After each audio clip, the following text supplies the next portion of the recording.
Hello and welcome to Alive with Amanda. Today we're going to be talking about what to do to prepare to buy a house when you are in private practice. So I hear people all the time saying, I want to write everything off. I want to write off. I want to pay less taxes. And listen, I don't like paying taxes any more than the next person. And I certainly want to have good write-offs for my business. But at the end of the day, if you are looking to buy a house, you do have to show a certain level of income that is coming into your practice and going to you personally. And so it's really important that if you're thinking of buying a house or you're thinking about going into a group or a solo practice, either way, or even going to a group practice where maybe you're a 1099, that you really talk to an accountant about what you need to do to prepare.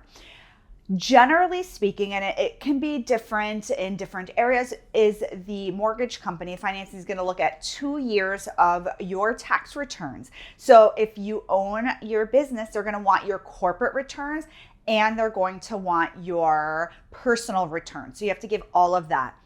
And a lot of the times they're going to want bank statements from your business account and your personal account, again, to make sure that everything lines up. You don't want to show that you have all of this business income and a lot doesn't go to you, or vice versa. You don't want to show a little bit of business income and then they're like, hey, how are you going to pay for your house? It looks very similar like when you have a W-2, there's a certain, income threshold that you have to meet.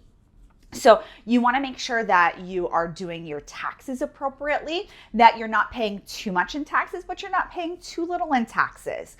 I remember when I first started my practice, I actually became an S Corp very early on. And one of the benefits of being an S Corp in hindsight was that I had to pay myself a salary. We determined that we would pay the salary, like the median income for a therapist. It was like $50,000 in Florida, something like that. And that's the salary that I paid myself.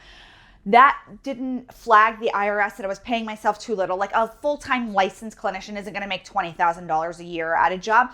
But I wasn't really making enough to pay myself a salary of $100,000. Like that was too much. I wasn't going to have enough for taxes and the business expenses. So $50,000 was perfect. Back then, it was right around half of what I was making coming into my practice. I was making like, let's say $100,000 a year. I paid myself half of that. So 50%.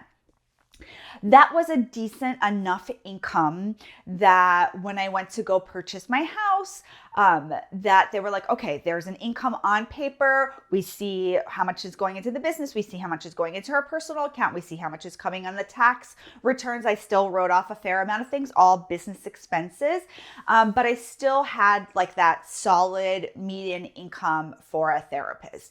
If you are making a lot of money in your practice or you want to buy a very expensive house, we know houses can be very expensive nowadays, you might want your salary to be a little bit higher. Or if you don't have yourself as a W-2 employee, that you do write yourself out a check every month that is indicated as like your salary. So if you're trying to qualify for like a $500,000 house, $50,000 of income isn't probably going to be enough. That maybe you write yourself out enough that equals 100,000 or whatever it's going to take for you to qualify. So it's also important to talk to like a mortgage company before you go into buying a house to understand what you're going to need. And again, usually you need 2 years of whatever it is that you're doing to show enough income. And so that's why it's so important to have an accountant. I talk time and time again about the importance of an accountant, the importance of having your tax returns done in a timely manner, and to know your numbers in your business, to know whether you're paying yourself too much or too little. I'm going to give you a tip about paying yourself too much or too little in a minute, but first I want to thank our sponsor, TherapyNotes. If you're looking for an electronic health record that can help you guide whether you're bringing in enough income, you can run reports, you can see your number of sessions you have a month, you can see your missed sessions per month. You can really see if insurance is paid or if you have outstanding claims. It is really a robust system to help you run your practice from a financial standpoint and from a clinical standpoint. There's a free telehealth option. You can send paperwork through the portal. And the thing that's best about TherapyNotes is you can pick up the phone, you can give them a call, you can get guidance, and they will help you. So I want you to check out TherapyNotes. So you want to make sure that you're not paying yourself too little or too much. When I do private practice consulting with people, a lot of the times I usually see like one or the other. I'm like, wait, you are definitely not paying yourself enough. You are doing all of this hard work. You're keeping all this money in the business, or you're leaving money on the table.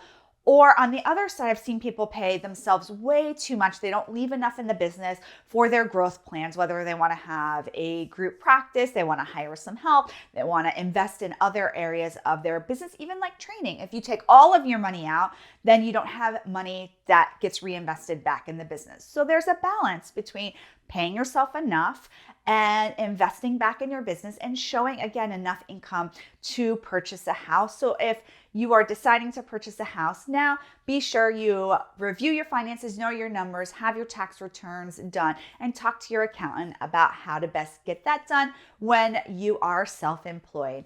I'll see you soon, everybody. Bye.